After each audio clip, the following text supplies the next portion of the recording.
কবরের আযাব ভীষণ ভয়ঙ্কর। আল্লাহ নবী সাল্লাল্লাহু আলাইহি ওয়াসাল্লাম হাদিসে বিস্তারিত কবরের আযাবের বর্ণনা দিয়েছেন। আল্লাহ তাআলা কোরআনে বলছেন, ওয়ামিন ওয়ারাইহিম বারযাখুন ইলা ইয়াউমি ইউবআসুন। আল্লাহ তাআলা বললেন যে তোমরা মৃত্যুর পরে কিয়ামতের মাঠে পুনরায় উঠানো পর্যন্ত মাঝের এই টাইম বারযাখ অর্থাৎ কবরের এই জিন্দেগিতে অবস্থান করো। এই আয়াত দ্বারা কবরের জীবনের সুবুত স্পষ্ট কোরআনে পাওয়া যায়। নবী সাল্লাল্লাহু আলাইহি ওয়াসাল্লাম বলছেন, প্রতিদিন কবর, যার কবর যেখানে, তার কবর তাকে ডাক দিয়ে বলে, ও আল্লাহর বান্দা শোনো, আনা বাইতুদ দুদ, আমি পোকামাকড়ের ঘর। আমার বাপ শুনেন, যুবক আপনারাও শুনেন, আপনারাও শুনেন, কবর কিন্তু নির্দিষ্ট কোনো বয়সে যায় না বাপ। প্রতিদিন কোলের বাচ্চাও কবরে যায়, 90 বছরের বুড়াও কবরে যায়, 16 বছরের 20 বছরের তাগড়া জওয়ানও কবরে যায়। কবরস্থানে সব ধরনের লাশ আছে। এজন্য কবর ডেকে বলে, ও আল্লাহর বান্দা, আমি পোকামাকড়ের ঘর। তুমি তো সেই ব্যক্তি যে একটা মশারি ছাড়া, একটা সামান্য মশার কামড় সহ্য করতে পারো না। একটা মশা কানের কাছ দিয়ে গেলে তোমার ঘুম ভাঙ্গা যায়। মশারি টাঙ্গাও, কয়েল জ্বালাও, অ্যারোসল লাগাও, এত কিছু করে তুমি মশার একটা আওয়াজ থেকে, কামড় থেকে বাঁচতে চাও। হায় আল্লাহর বান্দা, তো বছরের পর বছর, শত শত বছর কবরের মধ্যে এই পোকামাকড়ের ঘরে কেমনে থাকবে? কবর প্রতিদিন বলে, আনা বাইতুল ওয়াহদা, ও আল্লাহর বান্দা, আমি কিন্তু একাকী ঘর, কেউরে পাবা না, কেউরে না। আমার বাপ, এই পৃথিবীতেও একাকিত্বের যন্ত্রণা বড় সাংঘাতিক। আপনার ঘরে যদি লক্ষ কোটি টাকারও মাল সামানা থাকে, খাদ্য খাবার, ফল ফলাদি সব আছে, সব আছে, শুধু স্ত্রী নাই, মা নাই, বাপ নাই, ছেলে নাই, মেয়ে নাই, কেউ নাই, আপনি শুধু একা। খোদার কসম, এই একাকিত্বের যন্ত্রণায় ঘরের সব কিছু না, সারা দুনিয়াটাই আপনার কাছে বিষাদ মনে হবে। মনে হবে আমার কিছুই নাই। গত বছর আপনারা অনেকে শুনছেন হয়তো, এক ভদ্রলোক, ঢাকার শিল্পপতি, কোটি কোটি টাকার মালিক, গার্মেন্টস মেল ফ্যাক্টরির মালিক, ওই ভদ্রলোক একাকিত্বের কারণে, স্ত্রী নাই, ছেলে নাই, মেয়ে নাই, বিবিও দূরে সরে গেছে, ইউরোপ থাকে, ছেলেও থাকে বাহিরে, মেয়েও থাকে বাহিরে, একটা লোক নাই ফ্যামিলিতে। শুধুমাত্র এই একাকিত্বের কারণে এরকম মোবাইলে লাইভে সারা পৃথিবীকে জানাইয়া, সবার সামনে, সারা বিশ্বের চোখের সামনে এরকম কপালের মধ্যে পিস্তল ঠেকাইয়া নিজের জীবন নিজে দিয়ে দিছে, আত্মহত্যা করছে শুধু একাকিত্বের যন্ত্র। এজন্য কবর ডাক দিয়ে বলে, আনা বাইতুল ওয়াহদা, আমি একাকী ঘর, কাউকে পাবা না। আনা বাইতুল গুরবা, কবর বলে, ও আল্লাহর বান্দা, আমি অপরিচিত ঘর, কাউকে চিনবা না, ডানে বামে কিছুই বুঝবা না, মাটি ছাড়া আর কিছুই চিনবা না, আমি অপরিচিত ঘর। দুনিয়ার এক মানুষ আরেক মানুষের বাড়িতে গেলে মোটামুটি বুঝে, এই রুমটার সামনের রুম, প্লাস্টিকের দরজাওয়ালা, এটা বাথরুম, চুলা টুলা দেখা যায়, ওইটা রান্নার ঘর, মোটামুটি মানুষ আইডিয়া করে। কিন্তু কবর বলে, দুনিয়ার কোনো ঘরের সাথে আমার এই ঘর মিলবে না বাপ, কোনো কিছুর সাথে এটা মিলাইতে পারবে না, অপরিচিত ঘর। আল্লাহ আমাকে মাফ করে দেন। এজন্য বাপ, অনুরোধ করছি, কবরের ফিকির করেন, কবরের ফিকির করেন। সাইয়্যিদুনা উসমান রাদিয়াল্লাহু তাআলা আনহু, হযরতে উসমান নবীজির সাহাবী, উনি যখন কোন কবরের সামনে দাঁড়াইতেন, তখন তিনি এই পরিমাণ ফাবাকা, কাঁদতেন, হাত্তা ইয়াবুল্লা লিহিয়াতাহু, কাঁদতে কাঁদতে তার দাড়ি পর্যন্ত ভিজে যেত। অন্যরা জিজ্ঞাসা করতেন, ও ও আমিরুল মুমিনিন, কবর দেখলে আপনি এমন করেন কেন? তখন তিনি বললেন, তুমি জানো না, এটাই তো আখিরাতের প্রথম মঞ্জিল। আউয়ালু মনজিলিম মিন মানাজিলিল আখিরাহ, আখিরাতের প্রথম ঘর, প্রথম স্টেশন। মান নাজা মিনহু, এখান থেকে যে মুক্তি পাবে সে তো বাকি সব ঘাটিতে মুক্তি পাবে। এখানে যে আটকায়া যাবে সে তো সব ঘাটিতে আটকায়া যাবে। এই জন্য কবর দেখলে আমার ভয় হয়, না জানি আমার কবরে কি হবে, না জানি আমার কবরে কি হবে। হযরত ওমর রাদিয়াল্লাহু তাআলা আনহু, হযরত ওমর আমরা কিতাবে পড়ছি, ইন্তেকালের পূর্ব মুহূর্তে ওনাকে বর্ষা ছুরি দিয়ে আঘাত করা হয়েছিল এক কাফের বেঈমানে, নামাজ অবস্থায়, ফজরের নামাজ পড়া অবস্থায়। ওনার এমন হালাত হয়েছিল, 3 দিন উনি মুখ দিয়ে কোনো খাবার দিলে এদিক দিয়ে বের হয়ে যাইত, ওষুধ পানি সবকিছু। এইভাবে ছুরি দিয়ে ঘাই দিছে ওনাকে 8-10টা। এরপরেও হযরত ওমর রাদিয়াল্লাহু তাআলা এই অবস্থায় মুমূর্ষ, তখন তিনি চকির মধ্যে, খাটিয়ার মধ্যে ওনাকে শোয়াইছে আর সবাই কাঁদতেছে।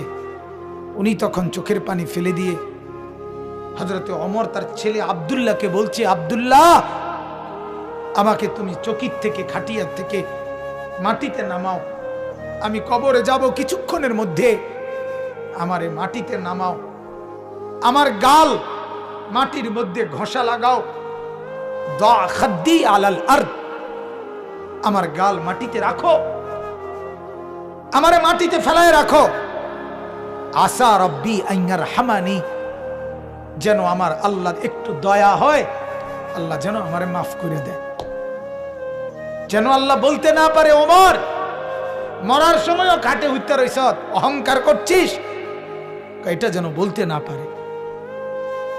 এই ছিল সাহাবায়ে কেরামের ফিকির ভাইয়া, ফিকির। হ্যাঁ, হাদিসের মধ্যে আল্লাহর নবী সাল্লাল্লাহু আলাইহি ওয়াসাল্লাম বলছেন, কসম, হাদিস এটা, নবীজি বলেন, কোন নাফরমানের লাশ যখন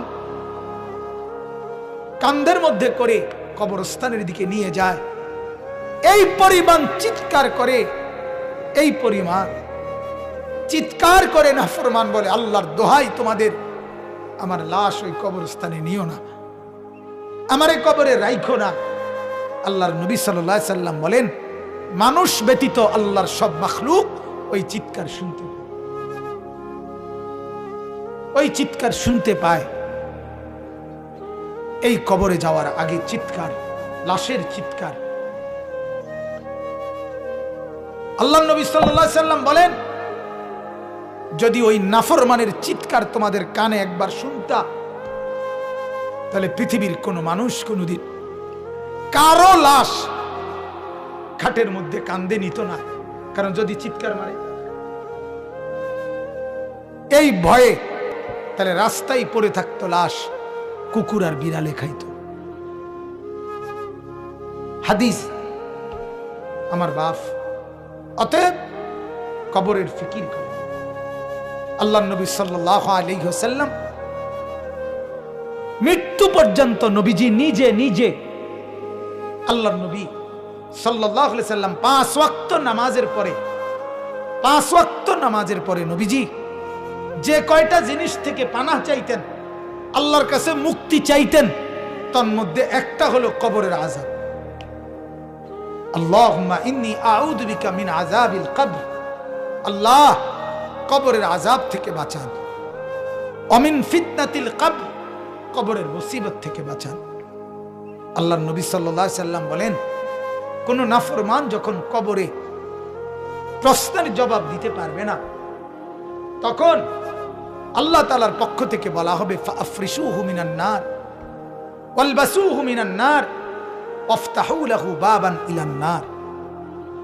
ও ফেরেশতারা, এই নাফরমানের কবরে জাহান্নামের বিছানা বিছায় দাও, জাহান্নামের পোশাক পরায় দাও, জাহান্নাম বরাবর দরজা খুলে দাও। কিয়ামত পর্যন্ত এভাবে জাহান্নামের আগুনের পোশাক আর বিছানার মধ্যেই ধাউ ধাউ করে জ্বলবে। আল্লাহ নবী সাল্লাল্লাহু আলাইহি সাল্লাম বলেন, নাফরমানের কবরে এমন একজন ফেরেশতাকে পাঠানো হবে, যেই ফেরেশতা আমা ওয়া আসাম্মু, অন্ধ এবং বধির, চোখেও দেখে না, কানেও শুনে না, লোহার একটা মুগুর দিয়ে একটা বাড়ি মারবে, 7 তবক জমিনের নিচে দেবে যাবে, আবার উঠবে, আবার মারবে। আর ওই নাফরমান কবরে চিৎকার করবে, ভীষণ কান্নাকাটি করবে, কিন্তু ওই ফেরেশতা তো চোখেও দেখে না, কানেও শুনে না, তোমার চিল্লানি শুনবে কি? আল্লাহ আমাকে মাফ করে দেন। এজন্য রাত গভীরে আপনাদেরকে বললাম, ভাই আমাকেও বললাম, উসিকুম ওয়া ইয়া, আপনাদেরকেও নসিহত করছি, আমাকেও। প্রত্যেকেই কবরের প্রস্তুতি নেই। আল্লাহ তাআলা বলছে, বান্দা কি হলো, বান্দা হলোটা কি? মাটির উপরে একটা ঘর, সেটারে কত যত্ন করে সাজাইলা, কত দামি টাইলস, কত খাট পালং সোফা, ফার্নিচার, ফ্রিজ, এসি, দরজা জানালা, কত সুন্দর করে মাটির উপরের ঘর সাজাইলা।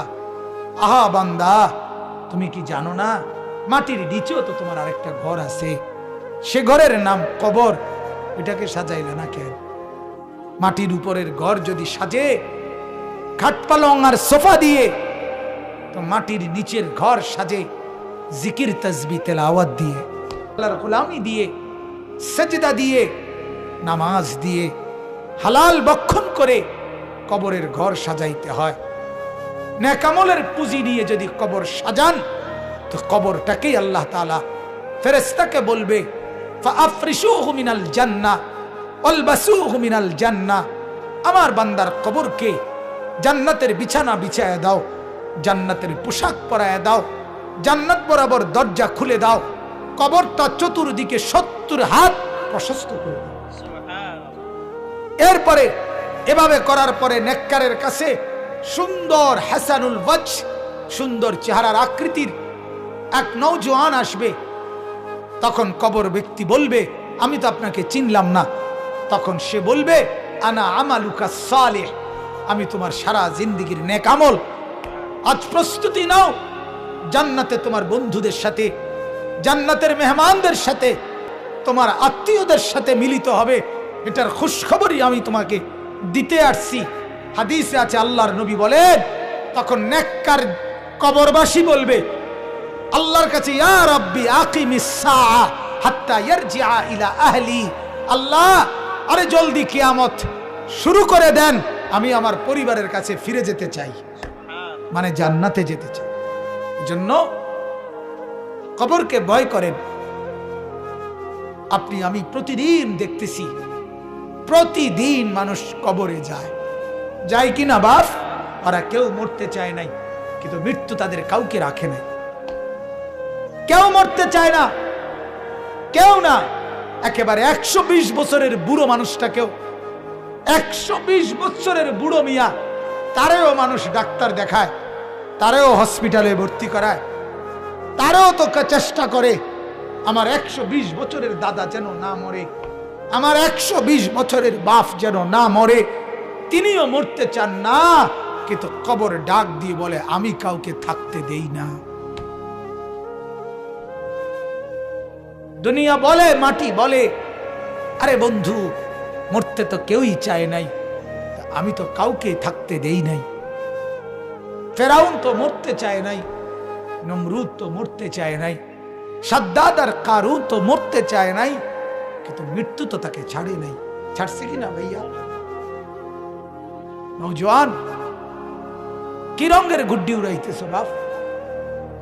কি রঙের গুড়ি উড়াচ্ছ? এভাবে ভুলে গেলা কবর, অথচ তোমার সামনে মানুষ অ্যাক্সিডেন্ট হয়, জলজ্জন্ত মানুষ মরে যায়। ওই যে রাস্তায় এখনো শুনলাম, হ্যাঁ, ছোট্ট বাচ্চা সহ মারা গেছে। এই তো আমাদের চান্দিনা রাস্তায়। আমার মাদ্রাসার হাফেজ সাহেব, আমার মাদ্রাসার উস্তাদ এখনো আছে, হাফেজ মামুন। তার বাবা, তার মা, তার 4 বছরের বোন ঢাকার থেকে আসতেছে, নরসিংদী গাড়ি ডিস্ট্রিক্টের সাথে লাগছে। মার কোলের থেকে বাপ কোলের এই 4 বছরের মেয়েটারে নিজের কোলে লইছে, লইয়া জড়াইয়া ধরছে। এই সময় একটু পরেই এই ট্রাকে বাড়ি খেয়া বাপও মারা গেছে, কোলের বাচ্চাটাও মারা গেছে, মা বাইচে গেছে। আমার কাছে মনে হয়েছে যেন মা তার স্বামীর কোলে দিয়ে বলছে, ধরো তোমার বাচ্চাটাকে নিয়ে যাও তোমার সাথে। তাইলে বাপ বলেন না, ছেলেদেরকে কে বুঝাবে? ওরা মনে করছে আমরা এত সকাল মরবো না, আর কিছুদিন গুনাহ করি, আর কিছুদিন উলঙ্গ ছবি দেখি, আর কিছুদিন নাচ দেখি, ছবি দেখি, অশ্লীল বেহায়াপনা। আমাদের মা আর বোনেরা বুঝছে আরো কিছুদিন ফুর্তি করি, রূপ দেখাই, যৌবন দেখাই, রাস্তায় রাস্তায় লম্পটের ভোগের সামগ্রী, নজরের সামগ্রী হই। এই হলো আমাদের মা আর বোনেরা।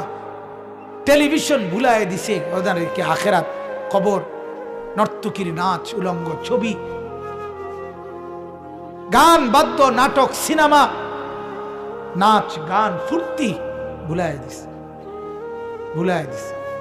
ঘূর্ণিঝড়ের পরের দিন আমি নরসিংদী গেছি, গিয়ে দেখি রাস্তার পাশে এরকম প্যান্ডেলের ভিতরে যুবক যুবতী ওপেন নাচতেছে, ড্যাক সেট বাজতেছে। আগের দিন ঘূর্ণিঝড়, অর্থাৎ ঘূর্ণিঝড় যে বিদায় নিছে, এই কারণে খুশিতে আল্লাহর দুশ্মনরা কতক্ষণ নাচত।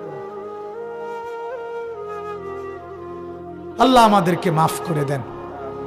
অতএব আমার বাপ, আমি মনে করাই দিলাম, আমার জন্য আপনাদের জন্য কবরের সামান বানান, কবরের প্রস্তুতি নেন, কবরের কথা ভাবেন, মৃত্যুর কথা ভাবেন।